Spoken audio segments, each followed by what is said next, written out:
here is the thing. The way Nigerians in the diaspora are dropping dead, it's really scary at this point. It's almost like every week we hear about Africans in the diaspora, especially Nigerians, dropping dead due to overworking.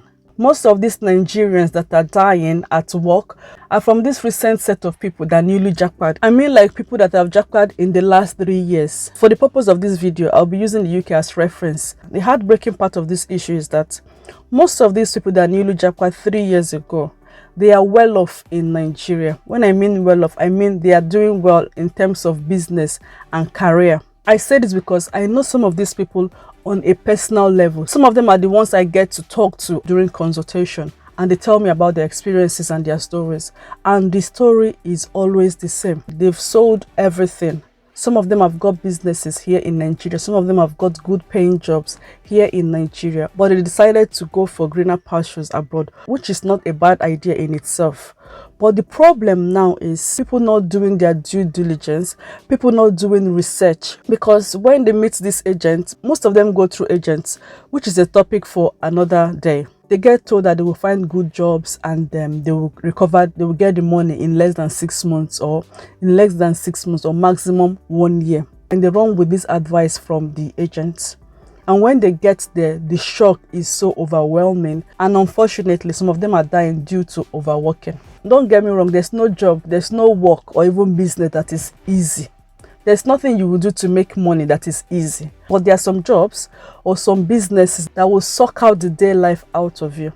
And these are the kind of jobs that most Nigerians end up doing initially when they just got into the country. I understand that they have to start earning to, pay their bills, pay their school fees, meet up with their everyday financial commitments. I understand that. I watched a video on Aisha's Yusuf channel last week, and she was talking about Nigerians not overworking themselves and sending money back home to their friends and family here in Nigeria. She was basically talking about the needs for Nigerians in the diaspora to take care of themselves before sending money back home to their friends and family. And when Aisha was talking about Nigerians in the diaspora sending money back home, I'm not sure she was talking to those ones that newly jackpot like in the last 3 years. Because this set of Nigerians that traveled recently, they don't send anybody. I like that they don't send anybody when it comes to sending money back home. Whether you're family or friends, I like that fact that they don't send anybody.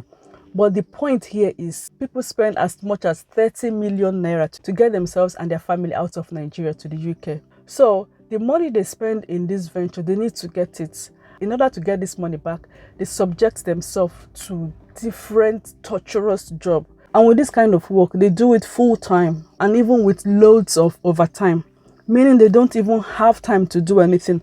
All they do is work, come back, and the next day work. Some people work 7 days a week. I'm sure that if there's any additional day in the week, they would even work that day. The reason for doing this is valid.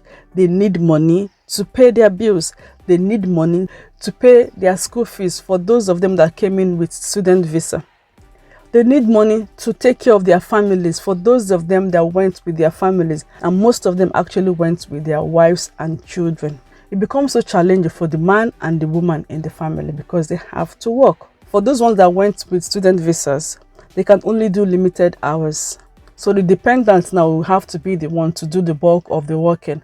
And most times they take on so many shifts and they overwork themselves. And this is where all the bad news we are hearing about them dropping dead at work due to overwork is coming from. They subject themselves to different torturous jobs. They subject themselves to doing so much that their body can't take anymore. They just drop dead. Sometimes at work, sometimes at home, sometimes in the bus, sometimes in the train. So this is really getting scary. But the point of the matter is this shouldn't have happened in the first place. Some of these Nigerians were doing well here in Nigeria. Do you know what it means for somebody to work and save up to the point that you can now build a house for yourself? Sometimes houses both in the city and in the village. You save up to the point that you can get yourself a good car. And when I mean a good car, Nigerians, how we can go extra with our things. They get themselves such cars. Their children go to the best school in the area. Do you know what it is to get to that level in Nigeria when you are able to do these things? And you throw all that away because you want more. That's the crux of the matter for me. The argument is always, I'm doing this for the children. We are doing this for the children. We need to secure the children's future. It's all fine and good. I am a parent. I've got 4 children, and I will do anything to make sure that my children thrive. I will do everything to make sure that my children succeed in life. But we have to do this with balance. Sometimes we just have to sit back and just ask ourselves these questions. Some of us, our parents did not keep any money for us. They didn't keep any inheritance for us to fall back on or to start life with. We made this money, we worked for this money by ourselves with the grace of God. Why do you think that the extra that you have now, the houses, the businesses, the investment, the savings that you have now would not be able to take care of your children when you are no more? As long as you give the children good home training, teach them good moral values and the importance of saving and investment. As a parent, your children see you. They see what you do, and naturally they copy what you do. They want to emulate what you do. Even if they don't want to go into your line of work or your line of business, they see you. They are assimilating their work ethics from you. They are assimilating that spirit of entrepreneurship from you, that tenacity from you. They can see it. We don't give our children enough credit. In fact, we don't give them the credits that they deserve. We just think that they are incapable of doing what we are doing. They can do it and more.